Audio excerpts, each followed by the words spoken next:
हमारा देश बड़ी संख्या में वेजिटेरियन होने के लिए पूरी दुनिया में फेमस है, लेकिन आपको जानकर हैरानी होगी कि भारत की मात्र 38% पॉपुलेशन ही पूरी तरह से वेजिटेरियन है। बाकी बचे हुए 62% लोग किसी न किसी रूप में मीट को कंज्यूम करते हैं। कई सालों से यह एक चर्चा का विषय रहा है कि वेजिटेरियन डाइट हम इंसानों के लिए ज्यादा अच्छी है या फिर नॉन वेजिटेरियन डाइट। आपने इससे जुड़े कई सारे ओपिनियंस को इंटरनेट पर इधर उधर सुना होगा, लेकिन आज के इस वीडियो में हम आपको बिल्कुल क्लियर रूप से ये बताने वाले हैं कि कौन सी डाइट सबसे बेहतर है। ये वीडियो हमारे आम वीडियोस के मुकाबले बहुत ही अलग और इंटरेस्टिंग होने वाला है, इसलिए इसे अंत तक जरूर देखिएगा। तो बिना समय गवाए आइए शुरू करते हैं। India the capital of vegetarians. Bharat एक ऐसा देश है जिसकी 43% आबादी पूरी तरह से एग्रीकल्चर पर ही डिपेंडेंट है और जिसकी आबादी का 79.8% हिस्सा हिंदू धर्म को मानने वाले लोगों द्वारा बनाया जाता है। पूरी दुनिया में भारत एक वेजिटेरियन देश होने की वजह से बहुत फेमस है। भले ही यहाँ की मेजॉरिटी पॉपुलेशन नॉन वेजिटेरियन हो, लेकिन पूरी दुनिया के कंपैरिजन में भारत में ही सबसे ज्यादा वेजिटेरियंस पाए जाते हैं।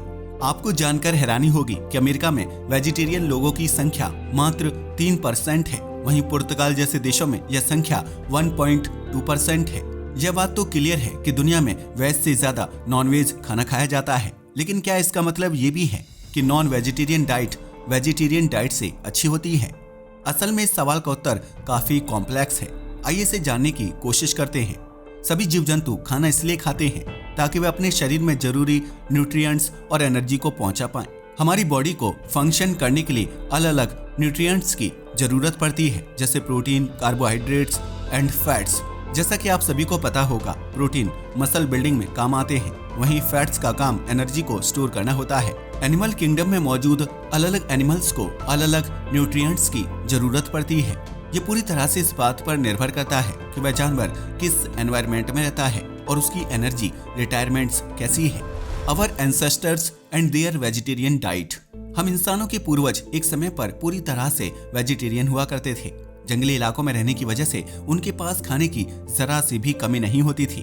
वह इस तरह से विकसित हुए थे कि उनके लिए पेड़ों पर चढ़ना और चढ़कर फलों और सब्जियों को तोड़ना जरा सा भी कठिन नहीं होता था। उनके शरीर में ऐसे फीचर्स मौजूद थे जो शाकाहारी खाने को डाइजेस्ट करने के लिए परफेक्ट माने जाते हैं। उनके पास एक लंबी इंटेस्टाइन हुआ करती थी जो वेजिटेरियन खाने को डाइजेस्ट करने और उससे एनर्जी एक्सट्रैक्ट करने में उनकी मदद करती थी। अगर आपको नहीं पता तो बता दूं कि वेजिटेरियन खाने को डाइजेस्ट करने में नॉन वेजिटेरियन के मुकाबले ज्यादा समय लगता है। सिर्फ इतना ही नहीं, इसको डाइजेस्ट करने में ज्यादा एनर्जी भी इन्वेस्ट होती है, जो कई बार जानवरों के लिए एक नेगेटिव चीज हो सकती है। The change in our ancestors, start of non vegetarian diet. जैसे जैसे हमारे पूर्वज विकसित होते गए, वैसे वैसे उनमें जरूरी चेंजेस आते गए। एंथ्रोपोलॉजिस्ट्स के मुताबिक आज से करीब 25 से 26 लाख साल पहले उनमें एक ऐसा चेंज आया जो हमारी डाइट को पूरी तरह से बदलने वाला था। आपकी जानकारी के लिए बता दूं कि एंथ्रोपोलॉजिस्ट्स उन वैज्ञानिकों को कहते हैं जो इंसानों की हिस्ट्री पर स्टडी करते हैं। यहाँ पर हम राजा महाराजाओं वाली हिस्ट्री की नहीं, बल्कि इवोल्यूशनरी हिस्ट्री की बात कर रहे हैं। मिलानकोविच साइकिल्स। आज से 25 से 26 लाख साल पहले पृथ्वी का तापमान अचानक से बढ़ने लगा। पृथ्वी के ऑर्बिट और एक्सियल टिल्ट में समय समय पर चेंजेस आते रहते हैं। इन बदलावों की वजह से पृथ्वी पर पड़ने वाली सोलर रेडिएशन की मात्रा बदलती रहती है, जिस वजह से इसके तापमान में भी बड़े डिफरेंसेस देखे जाते हैं। वैज्ञानिक बताते हैं कि यह बदलाव पृथ्वी की हिस्ट्री में कई बार देखे जा चुके हैं और इन्हें मिलानकोविच साइकिल्स के नाम से जाना जाता है। तापमान बढ़ने की वजह से हमारी पृथ्वी पर मौजूद फ्लोरा एंड फौना यानी पेड़ पौधों और जीव जंतुओं में काफी सारे चेंजेस होने लगे। इंसानों के पूर्वजों में आने वाला सबसे बड़ा चेंज था डाइट और इंटेलिजेंस। तापमान बढ़ने से काफी सारे पेड़ पौधे सूखने लगे, जिस वजह से हमारे शाकाहारी पूर्वजों को अपना पेट भरने में दिक्कत होने लगी। खाने की तलाश में वह धीरे धीरे ऐसे सोर्सेज की तरफ बढ़ने लगे जो उनके लिए काफी नए थे। हम बात कर रहे हैं नॉन वेजिटेरियन सोर्सेज की। धीरे धीरे हमारे पूर्वजों ने दूसरे जानवरों को मारकर उनका मांस खाना शुरू कर दिया और इससे उनके शरीर में बहुत बड़े और इम्पोर्टेंट चेंजेस आए। ध्यान में रखने वाली बात यह है कि यह चेंजेस उनमें तुरंत नहीं आए, बल्कि ऐसा होने में कई लाख सालों का समय लगा। पृथ्वी के इस एरा को प्लायोसीन प्लाइस्टोसीन ट्रांजिशन कहा जाता है। The changes that human body went through. हमारे पूर्वजों की बॉडीज में वह इंपॉर्टेंट चेंजेस आए जो नॉन वेजिटेरियन डाइट को कंज्यूम करने के लिए बहुत इंपॉर्टेंट होते हैं। Change number 1, intestinal length. जैसा कि मैंने आपको पहले ही बताया था कि वेजिटेरियन खाने को पचाने के लिए एक लंबी इंटेस्टाइन की जरूरत पड़ती है, लेकिन नॉन वेजिटेरियन डाइट में ऐसा नहीं होता। यही कारण है कि मीट को कंज्यूम करने की वजह से हमारे पूर्वजों की इंटेस्टाइनल लेंथ बहुत कम हो गई, जिससे खाना बहुत जल्दी डाइजेस्ट होने लगा। सिर्फ इतना ही नहीं, अब उन्हें खाने को डाइजेस्ट करने के लिए कम एनर्जी भी स्पेंड करनी पड़ती थी और वह बची हुई एनर्जी अब उनकी ब्रेन ग्रोथ में यूज होने लगी। मांस को डाइजेस्ट करने के लिए एक छोटी इंटेस्टाइन की ही जरूरत पड़ती है ताकि उसमें मौजूद सारे न्यूट्रिएंट्स को तेजी से एब्जॉर्ब किया जा सके। Change number 2, dental adaptations. मांस खाने के लिए पैने दांतों का होना बहुत ही इंपॉर्टेंट होता है और प्लायोसीन प्लाइस्टोसीन ट्रांजिशन के दौरान इंसानों में भी ऐसे ही कुछ चेंजेस होने लगे। आमतौर पर जानवरों में एक सेट के दांत ही देखे जाते हैं जो उनकी डाइट के हिसाब से विकसित होते हैं। एक गाय के पास इंसाइजर्स, प्रीमोलर्स एंड मोलर्स दांतों का सेट होता है जो उन्हें घास को काटने, चबाने और उसका मैकेनिकल ब्रेक डाउन करने में मदद करता है। दूसरे शाकाहारी जीवों की तरह गाय के पास भी कैनाइंस नहीं होते हैं जिनका काम होता है चीर फाड़ करना। अगर आप एक बिल्ली के दांतों के सेट को देखेंगे तो उसमें आपको बहुत बड़े बड़े कैनाइंस दिखाई देंगे क्योंकि बिल्ली एक कार्निवोर जानवर है। वहीं अगर आप अपने दांतों को शीशे में देखेंगे तो आपको हर तरह के दांत दिखाई देंगे, फिर चाहे वह कैनाइंस हों या फिर इंसाइजर्स। Heterodont dentition. इंसानी पूर्वजों में कैनाइंस की डेवलपमेंट प्लायोसीन ट्रांजिशन के दौरान ही शुरू हुई थी। जैसे जैसे हमारा मीट कंजम्पशन बढ़ा वैसे वैसे ये दांत और भी ज्यादा विकसित होते गए और आज ये हमारी डेंटिशन का एक अहम हिस्सा है। हम इंसानों के पास हेट्रोडोंट डेंटिशन है, जिसका सीधी भाषा में ये मतलब है कि हमारे पास कई अलग अलग प्रकार के दांत हैं। Change number 3, the most important change, cognitive development. अब मांस खाना हमारे शरीर के लिए इम्पॉर्टेंट और सेफ है या नहीं, यह तो आपको वीडियो के अंत तक पता ही चल जाएगा, लेकिन ये बात तो निश्चित है कि इंसानों के मांस खाने की वजह से ही हमारा कॉग्निटिव डेवलपमेंट हो पाया है। कॉग्निटिव डेवलपमेंट का मतलब है thinking, learning, memory, problem solving and decision making जैसे इंपॉर्टेंट ब्रेन फंक्शन का डेवलप होना। जैसा कि मैंने आपको पहले ही बताया था कि मीट कंज्यूम करने से हमारे पूर्वजों के शरीर में बहुत सारी एनर्जी सेव होने लगी थी। आज से करीब 19 लाख साल पहले पृथ्वी पर इंसानों की एक दूसरी प्रजाति रहा करती थी जिसे होमो इरेक्टस कहा जाता है।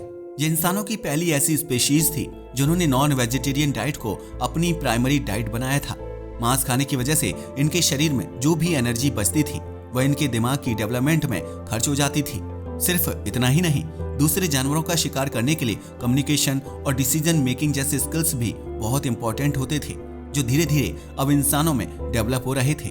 अब इंसान सिर्फ फिजिकली ही नहीं बल्कि मेंटली भी बहुत स्मार्ट होते जा रहे थे। इसका सबसे अच्छा प्रमाण आज पृथ्वी पर मौजूद होमो सेपियंस और उनके द्वारा बनाई गई चीजों में देखा जा सकता है। आज हमारे पास ऐसी टेक्नोलॉजीज हैं जिनके जरिए हम पृथ्वी से बाहर जाकर वहां महीनों गुजार सकते हैं, जो हमारे पूर्वजों ने अपने सपने में भी नहीं सोचा होगा। ये सब हमारे तेज दिमाग का ही नतीजा है जिसको डेवलप करने में नॉन वेजिटेरियन डाइट का एक बड़ा हाथ रहा है। आपको जानकर हैरानी होगी कि हम इंसानों का दिमाग शरीर की 20% एनर्जी को अकेले ही इस्तेमाल कर लेता है। यह किसी भी एप रिलेटेड जानवर के कंपैरिजन में बहुत ही ज्यादा है। ये तो बात हुई इवोल्यूशन की। आइए वीडियो के कंक्लूजन की ओर बढ़ते हुए ये जानते हैं कि आखिर इन दोनों ही डाइट्स का हमारे शरीर पर कैसा असर होता है। Effect of vegetarian diet. Depression. शाकाहारी खाना सुनने में तो बहुत साफ और अच्छा लगता है, लेकिन अनफॉर्चुनेटली इसका असर हमारे दिमाग पर उतना अच्छा नहीं होता। कई सारी रिसर्चर्स यह प्रूव कर चुकी हैं कि कंप्लीट वेजिटेरियन डाइट होने से डिप्रेशन के चांसेस बहुत हाई हो जाते हैं। इनमें से एक रिसर्च तो अभी पिछले ही साल 2023 में की गई थी। Less dopamine, pleasure hormone release.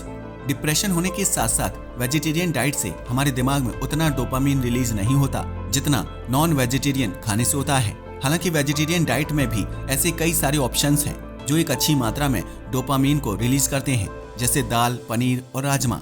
मोर expensive. NSSO national sample survey organisation की एक रिपोर्ट के मुताबिक भारत के सबसे अमीर 5% लोग असल में नॉन वेजिटेरियन नहीं बल्कि वेजिटेरियन हैं। यह रिसर्च रिजल्ट्स कई लोगों के लिए काफी शॉकिंग थे, क्योंकि नॉर्मली लोग ये मानते हैं कि नॉन वेजिटेरियन डाइट अमीरों की डाइट होती है, लेकिन रिसर्च में इसका बिल्कुल उल्टा ही दिखाई देता है। नट्स, लेस पोर्शन मोर न्यूट्रिएंट्स। वेजिटेरियन डाइट में काफी सारे नट्स एंड सीड्स भी शामिल होते हैं, जिन्हें खाने से हमारे शरीर को कम पोर्शन में ज्यादा न्यूट्रिएंट्स मिल पाते हैं। कम पोर्शन होने का मतलब है कम मात्रा में खाना खाने से ज्यादा न्यूट्रिएंट्स का प्राप्त होना।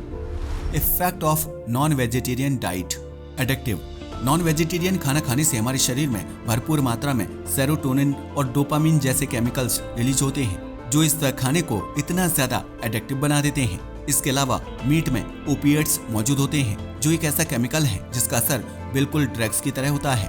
ये सब चीजें आपस में कंबाइन होकर नॉन वेजिटेरियन डाइट को इतना ज्यादा एडिक्टिव बना देती है कि इसे छोड़ना लोगों के लिए बहुत मुश्किल हो जाता है। Portion and nutrients. जहां वेजिटेरियन डाइट में आपको 60 ग्राम प्रोटीन के लिए करीब 670 ग्राम दाल खानी पड़ती है, वहीं नॉन वेजिटेरियन डाइट में यह काम मात्र 10 अंडों से ही हो जाता है। नॉन वेजिटेरियन डाइट में पोर्शन साइज कम होता है, लेकिन उसमें मौजूद न्यूट्रिएंट्स बहुत ज्यादा होते हैं, जिस वजह से यह और भी ज्यादा इम्पोर्टेंट बन जाती है। सो विच वन इज बेटर? तो आखिर इन दोनों में से कौन सी डाइट सबसे अच्छी है? वेजिटेरियन हो या नॉन वेजिटेरियन, दोनों ही डाइट्स इंसानों के लिए बहुत इंपॉर्टेंट है। इनमें से किसी एक की भी कमी होने से हमारे शरीर में न्यूट्रिएंट्स की कमी होने लगती है, जिस वजह से हम कई सारी बीमारियों और डिसऑर्डर का शिकार भी बन सकते हैं। हम इंसान ना ही शाकाहारी हैं और ना ही मांसाहारी, बल्कि हम ओमनीवोरस की कैटेगरी में आते हैं। यह ऐसे क्रिएचर्स होते हैं जो न्यूट्रिएंट्स के लिए पेड़ पौधों और जीव जंतुओं दोनों पर ही डिपेंडेंट होते हैं। एक हेल्दी लाइफस्टाइल जीने के लिए वेजिटेरियन और नॉन वेजिटेरियन दोनों ही चीजों को कंज्यूम करना चाहिए। अगर आप सिर्फ वेजिटेरियन डाइट पर ही डिपेंडेंट रहेंगे तो आपके शरीर में विटामिन B12 जैसे इंपॉर्टेंट न्यूट्रिएंट्स की कमी होने लगेगी। वहीं दूसरी तरफ अगर आप सिर्फ नॉन वेजिटेरियन खाना ही कंज्यूम करते रहेंगे तो आपको उसकी लत लग जाएगी। एक बैलेंस्ड डाइट वही होती है जिसमें वेजिटेरियन एंड नॉन वेजिटेरियन दोनों ही ऑप्शंस मौजूद हों। अब क्या हो अगर पूरी दुनिया अचानक से वेजिटेरियन या नॉन वेजिटेरियन बन जाए? What if the whole world suddenly switched to completely vegetarian diets? Heavy unemployment but animals protected. अचानक से पूरी दुनिया की मीट इंडस्ट्रीज का बंद हो जाना एक डिजास्टर से कम नहीं होगा। आपको जानकर हैरानी होगी कि मीट इंडस्ट्री में दुनिया के करीब 130 करोड़ लोग डायरेक्टली और इनडायरेक्टली काम करते हैं। पूरी दुनिया का अचानक से वेजिटेरियन डाइट पर शिफ्ट होना उन सभी को बेरोजगार कर देगा।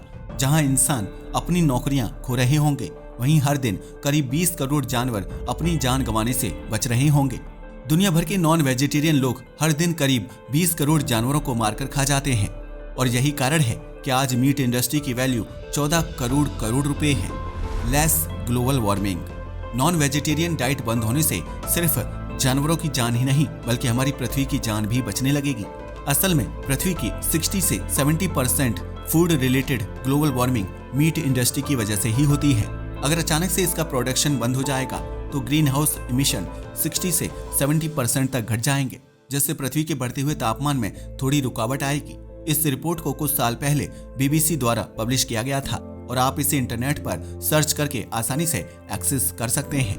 Laser health issues. Non vegetarian diet के बंद होने से हम इंसानों में हाई कोलेस्ट्रॉल और डायबिटीज जैसी बीमारियां होनी कम हो जाएंगी। सिर्फ इतना ही नहीं, मीट इंडस्ट्री ना होने की वजह से अब फार्मिंग एक्टिविटीज भी इंक्रीज होने लगेंगी, जो लोगों के लिए एम्प्लॉयमेंट का एक नया जरिया बन जाएगा। What if the whole world suddenly switch to completely non vegetarian diets? आज दुनिया में 800 करोड़ से भी ज्यादा लोग मौजूद हैं, जिसमें से 750 प्लस करोड़ लोग नॉन वेजिटेरियंस हैं। एक्सपर्ट्स के मुताबिक साल 2050 तक पृथ्वी की पॉपुलेशन 900 करोड़ के आंकड़े को पार कर जाएगी और मीट को प्रोड्यूस करने के लिए फूड इंडस्ट्री पर बहुत प्रेशर आने लगेगा। Animal farms and diseases. आज ऑलरेडी एनिमल फार्म्स जैसी गंदी जगहों में जानवरों को रखा जाता है, जहां कई बार उन्हें कई सारी जानलेवा बीमारियां भी हो जाती हैं। बाद में उन्हीं जानवरों के मीट को दुनिया भर में सप्लाई किया जाता है और वह बीमारियां जानवरों से इंसानों में ट्रांसफर हो जाती हैं। इसका सबसे अच्छा उदाहरण है स्वाइन फ्लू, जिसकी वजह से दुनिया भर में 2,84,000 मौतें हुई थी। इसके अलावा 2019 में आया कोरोना वायरस भी ऐसी ही बीमारी का एक जानलेवा उदाहरण था, जिसके घातक असर को पूरी दुनिया ने देखा। Increase in global warming. अगर अचानक से पूरी दुनिया नॉन वेजिटेरियन बन जाती है तो ग्लोबल वार्मिंग के लेवल्स भी अचानक से बहुत हाई हो जाएंगे। इसके अलावा लोगों में कैंसर की बीमारी बहुत तेजी से फैलने लगेगी। आपकी जानकारी के लिए बता दूं कि कई सारी स्टडीज में ये प्रूव किया जा चुका है कि रेड मीट में कार्सिनोजेनिक यानी कि कैंसर कारक कंपाउंड्स होते हैं, जो शरीर में जाने के बाद कैंसर की बीमारी के रिस्क को बढ़ाते हैं। आजकल दुनिया भर में वेजिटेरियन बनने के लिए कई सारे मूवमेंट्स चलाए जा रहे हैं ताकि जानवरों की लाइफ को सेव किया जा सके और एक हेल्दी लाइफ स्टाइल को अपनाया जा सके। आप इन दोनों डाइट्स में से किसे चूज करना पसंद करेंगे? हमें नीचे कमेंट करके जरूर बताइएगा। आज के लिए बस इतना ही। वीडियो पसंद आया हो तो इसे लाइक और शेयर करें। धन्यवाद।